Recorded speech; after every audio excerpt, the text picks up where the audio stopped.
Whenever we look at source code for a website, so this is, of course, brackets. I know we've had this page open, so we've been taking a look at it quite a bit. And when we look at the HTML here, we see there's a lot of repeat of different tags, and we see divs are really common. Another one that's really common are spans. So you're probably wondering, well, why are they so common?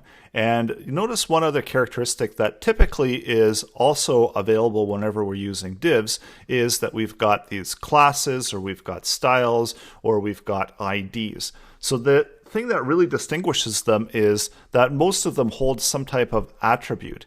And that really is the common use for using divs and spans, is that it allows us to do a little bit more structuring with our content. So let's go take a look, and we're going to see how we can organize our content. And really, when you start getting into working with CSS and styling, this is going to make a whole lot more sense why divs and spans are so super popular within HTML code. So by default, div is a block level element, whereas a span is an inline element. So let's open up our editor, and I'm going to transform this paragraph here into a div. And we'll see what happens. We'll see if it looks any different. So I refresh the page, and you can't really actually tell that I've changed this into a div. Other than that, divs, you can nest other divs within a div, which makes them a whole lot more versatile. And as we saw, whenever we apply different attributes like styling, so I'm going to show you just a quick one here. So one of the attributes is style. And if we want to change the color of the font, we could do color green, and let's just brackets giving us a suggestion. So we can see that all of the contents of this element get that same property. And this is important when we're trying to identify different chunks of code or just different elements within the page, that we have a way to distinguish them.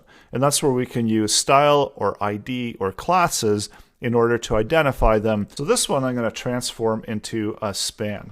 And you're going to see really easily what the difference between a div and a span is, that the div held the same properties where it was giving that one block of code, and whereas a span is slightly different. So really, in order to see the difference, I need to add in another span. So we're going to have two spans there.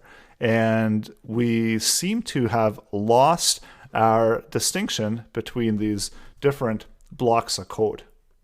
So if I turn this one into a div, you're going to see that it's going to lose that spacing that the paragraphs have, but other than that, it's still got that one block of code, whereas the spans kind of got all merged together. And that's what we mean by inline, because this is inline, so it's staying in line with itself. And span as well, commonly you see different types of attributes added to it. So in this case, let's do color red. I'll turn the font red so that we can see one span from the next. And we see that it just continues on the same line. And that's where we're using divs and spans within our HTML code. And this is why it's so popular when you apply styling. If you're not applying styling, there's not really a whole lot of use for these. But if you are applying styling, you're going to see it's going to make a huge difference in the way that you can select blocks and chunks of code and text within your page.